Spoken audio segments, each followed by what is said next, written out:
Kaixo etor. Zer moduz? Ondo? Prest zaude? Bai. Orduan aurrera. Venga.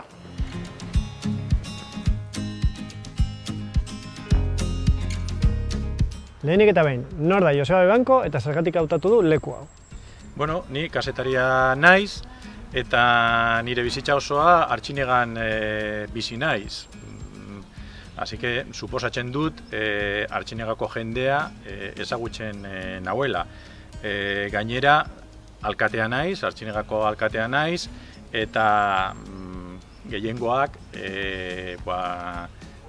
badaki nor naizen. Kalean edo udaletxean Joseba Bebankoa naiz. Zergatik hemen? Duela 4 urte leku honetan egin genuen zerrendako argazkia.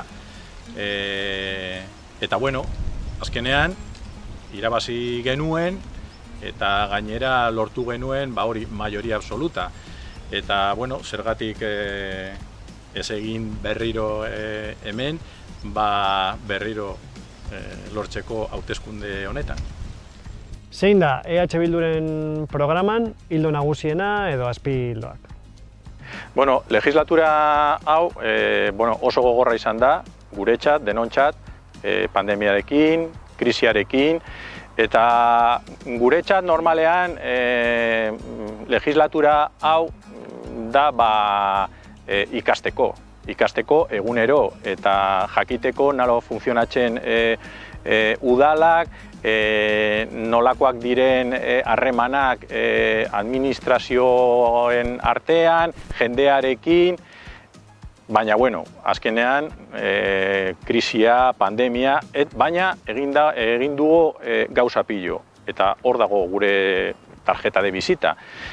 Baina hurrengo urteotan esaten dugu, nahi dugu jartzea jendea zentroan. Esaten dugu la legislatura de la gente. Gazteekin, nagusiekin, bultzatu nahi dugu euskera, feminismoa, ingurumena, eta hori da gure erronka, gure helburua, ezta?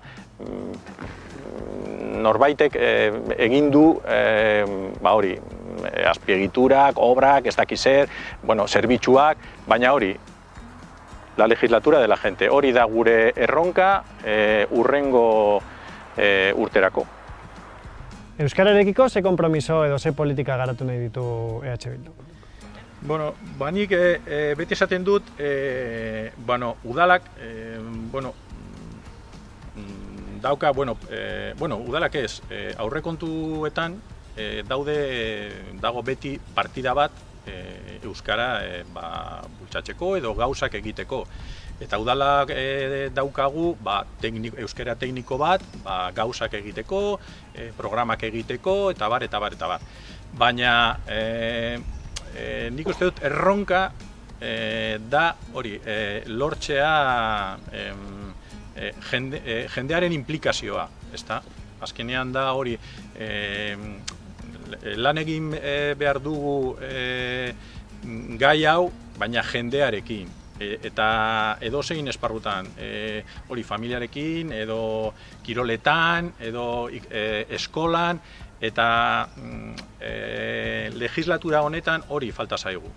Beraz, hurrengo urterako hori da erronka, ezta? Implikazioa, partizipazioa, zaila da, baina hor dago hori retoa, ezta? Bestea, hor dago dirua, hor dago teknikoak, programak, ez dakiz zer, oso ondo daude, baina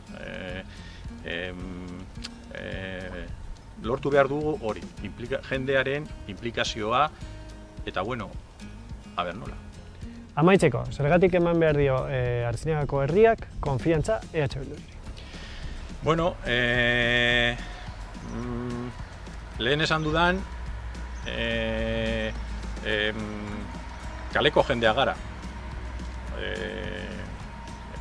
Hor dago gure zer egin dugun, gure tarjeta de bizita, eta jendea ezagutzen gaitu. Hori, kaleko jendea gara, jendearekin gaude egunero, ez bakarrik hauteskundetan, eta transparenteak gara. Zer nahi du jendeak?